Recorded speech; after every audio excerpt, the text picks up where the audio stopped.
Alors bonjour et bienvenue à tous pour ce nouveau voyage de Brive-la-Gaillarde jusqu'à Aurillac. Donc c'est une ligne que j'avais déjà filmée, mais bon déjà sans les commandes, et c'était avant une grosse partie des travaux là qui vient d'être terminée. Donc la vitesse sur la portion qui a été refaite, donc les vitesses ont bien été rehaussées, mais les horaires des trains n'ont toujours pas été modifiés. Alors comme je l'ai expliqué au tout début, donc la vitesse ici au départ de la gare elle est de 90 km/h, c'est la vitesse en fait globale de la ligne sans tenir compte des TIV. Donc ici dans la gare de Brive-la-Gaillarde, on est limité sur cette voie à la vitesse de 30 km/h jusqu'à avoir dégagé cette zone de 30, et une fois libéré on pourra prendre notre vitesse de 90 km/h. Donc ici, les deux feux au-dessus du signal nous indiquent qu'on est bien dirigé sur la ligne de Cap-de-Nac. En fait, si on avait eu qu'un feu, on aurait été dirigé à gauche en direction de la ligne de Tulle, et avec 3 feux en direction de la ligne de Montauban-Toulouse.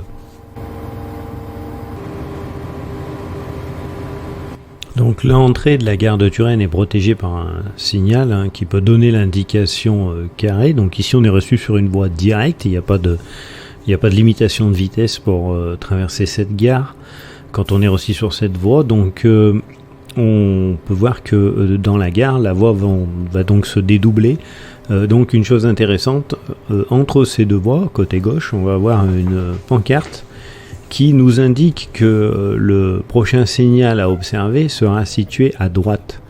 Donc au bout du quai, le signal de sortie sera placé à droite, et pourtant c'est ce signal qui va nous concerner, et il sera repris avec une flèche pour bien montrer qu'il intéresse notre voie.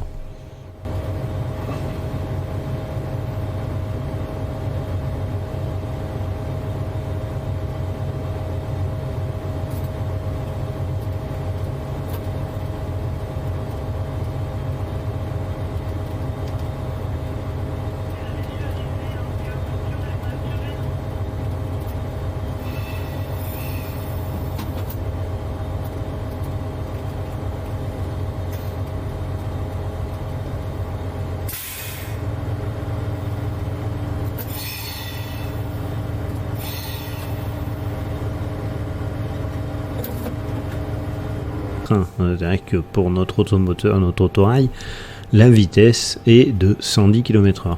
Donc on va mettre en évidence le fait que ici on va lancer le train à cette vitesse limite, et ensuite on va le laisser rouler tout seul, ce qu'on appelle rouler sur l'air. Donc le train il va être ni en traction ni en freinage, un peu comme si on passait en point mort sur une voiture, et on roule seul. Donc ce point mort ou cette mise au neutre est matérialisée par un indicateur de traction freinage qui se trouve juste au-dessus sur le pupitre. Donc le voyant vert indique quand le train est en traction, un voyant blanc indique qu'on est au neutre, donc on roule sur l'air.